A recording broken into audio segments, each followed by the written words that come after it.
Hello everyone, আজকে না দই পটল বানিয়েছি আর সেই রেসিপিটাই তোমাদের সাথে শেয়ার করতে চলে এসেছি।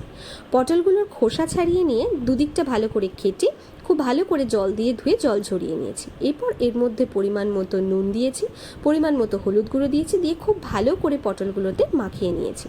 এবার কড়ায় তেল গরম করে সমস্ত পটলগুলো একে একে দিয়ে খুব ভালো করে ভেজে নিয়েছি।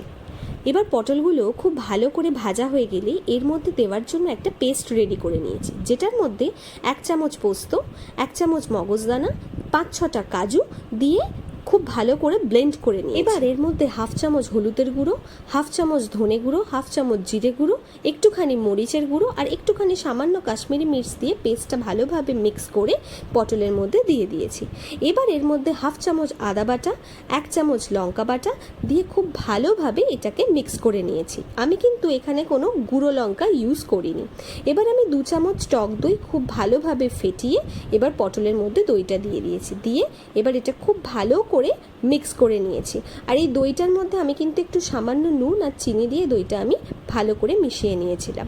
এরপর 5 মিনিট চাপা দিয়ে পটলটা সিদ্ধ হতে দিয়ে ওপর থেকে গরম মশলা ছড়িয়ে ভালো করে মিক্স করে নিয়ে রেডি আমাদের দই পটল।